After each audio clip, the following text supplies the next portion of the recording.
Hi, and welcome back. Your perspective on money will determine your fate, whether you're rich or poor. That's a quote I remember most from a world-famous book called The Psychology of Money by Morgan Housel, a financial and business expert. Reality also proves this. Although everyone works and earns money, not everyone is wealthy. You can observe this in the world around you. Truly wealthy people make up only a small percentage, just 1% of society. Some people, even with very high salaries, are always drowning in debt. Conversely, there are people with modest incomes who have many assets and live a fulfilling life.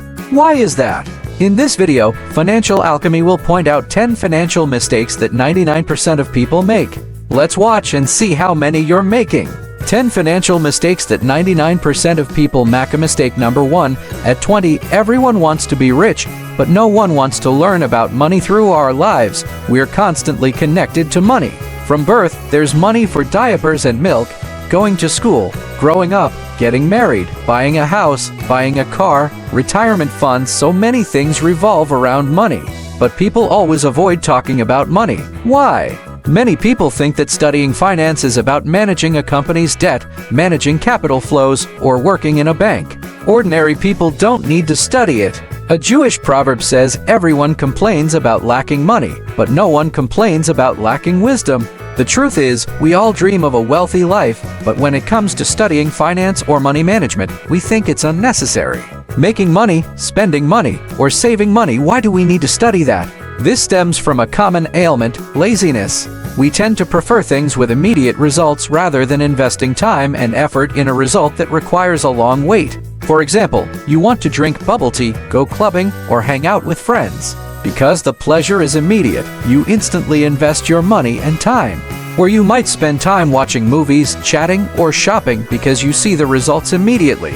In contrast, learning money management requires time and effort. The benefits are often in the future, 5 to 10 years, and you'll have to cut back on current pleasures. So, it's understandable that you're lazy. Balzac said, when you have money, only you forget who you are. But when you don't have money, the whole world doesn't know who you are. And don't forget that your total net worth is calculated using the formula total net worth equals income plus financial management skills. Income is the salary or money earned by each person, which is mostly similar for everyone. Earning around $40,000 to $80,000 per year, adjusting for a general Western context, is normal. Only financial management skills can make you wealthy. Therefore, start learning about money management today. All wealthy people in the world are experts in finance. Mistake number 2, always thinking rich people are bad. People leave prejudice that rich people are bad, that wealthy people are greedy and evil, is an age-old ideology instilled by an unjust society.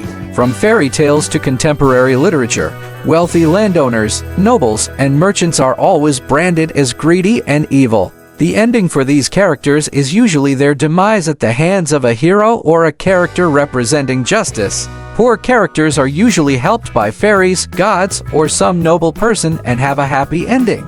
That's why we're wary and suspicious of wealthy people, preferring gentleness and poverty. However, that's just in stories. In reality, it's the complete opposite. Rich people are good people. The rich people I'm talking about are those who do business honestly and don't do anything unethical or illegal. Why do I assert this? Simply because the relief funds or charitable foundations in the world all come from the money of famous billionaires. Have you ever seen a poor person establish a relief fund for natural disasters or epidemics? If you don't believe me, try searching on Google. A Jewish proverb says, helping others increases wealth, while stinginess only makes you poorer. From this, we can see that wealthy people will do good deeds and have open hearts. When interacting with wealthy people, you benefit greatly because they're leaders or have a certain understanding of a field and have succeeded. By interacting with them, you'll gain knowledge, a money-making mindset, and confidence. Especially different from poor people, wealthy people have a clear and fair mindset about money. Therefore, there will be no ambiguity in business deals or pettiness when interacting with friends. In contrast, poor people often lack confidence, constantly doubt life, live frugally, complain, and fear everything. By interacting with them, you'll be influenced by their bad traits and won't dare to take risks because you see injustice and risk everywhere. Mistake number 3, saving incorrectly at 30. Saving is good. Everyone needs to save and avoid wasteful spending. But saving incorrectly won't be a way to become wealthy. Let me give you an example. There's a person named Alex who works at a company and earns $4,000 per month. Alex spends $400 on buying clothes, shoes, and expensive perfume. Ben also works at the same company as Alex and earns the same $4,000 per month. Unlike Alex, Ben always saves $400 per month. Ben thinks Alex is wasteful and doesn't know how to save. At the end of the year, Ben buys a fancy smartphone and thinks he's very smart. Who do you think is saving correctly?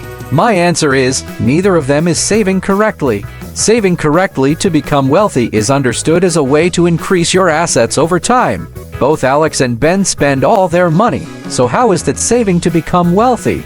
I know that a large percentage of people have this habit. For people who know how to manage their finances, saving is about accumulating and investing in assets. After a while, they'll have the assets plus the profits generated from those assets. Only then will they allocate a portion of the profits to buy consumer goods. This is saving correctly. Mistake number 4, thinking debt is bad. Most people think debt is bad. Being poor is better than owing money to others. But the world operates on debt. People need to borrow money to buy homes, cars, start businesses, open offices, etc. Banks need to lend to make profits. The government needs debt to regulate the economy. It's a form of using leverage and resources effectively. Without debt, goods wouldn't be produced because factories wouldn't have money to buy raw materials. People wouldn't have jobs. Other industries couldn't survive. No debt means a link is broken in the chain, and society can't develop. 90% of the wealthy people in the world succeed thanks to debt. The important thing is to know how to use debt leverage effectively, otherwise it will become a double-edged sword. Mistake number 5, counting money on paper, counting chickens before they hatch. Most people tend to think in the short term, today I made money, so tomorrow will be the same. Life is always beautiful, but if you meet someone who constantly says, I have a few plots of land, once I sell them, I'll have tens of thousands of dollars in my hands, or I just got a job with a salary of $4,000 per month. In a year, I'll have $48,000, and in just a few years, I'll have a lot of money, or my best friend owes me $1,000. Once he pays me back, I'll have money right away. Do you know what? The common characteristic of people who say these things is that they don't have money right now. No matter the era, cash is king. Only having money in your pocket is certain. Money at some point in the future isn't guaranteed to be yours. As in the examples above, what if they can't sell the land, or they lose their job, or their friend doesn't pay them back? At that point, it's just a big zero. Therefore, money is a physical thing, so don't count on unrealistic things in your wealth-building journey. This is like the saying, it's not over until the fat lady sings. Mistake number 6, despising your own money. One reality I see is that people often despise their own money, especially in investment activities. People go online, research, and invest according to the crowd, then wait to reap the rewards. This is like not knowing how to ride a bicycle but seeing a group of cyclists racing on the highway and jumping in. It's very dangerous. Researching and taking investment courses is a good thing, but don't be reckless. Don't listen to everything everyone says. I even see many people being very thoughtless when they ask, can I buy stock A? Is this a good price to sell gold? Is real estate at the bottom now? Should I buy this cryptocurrency? Of course, learning and gaining knowledge is a good thing, but when you ask and get an answer, what will you do?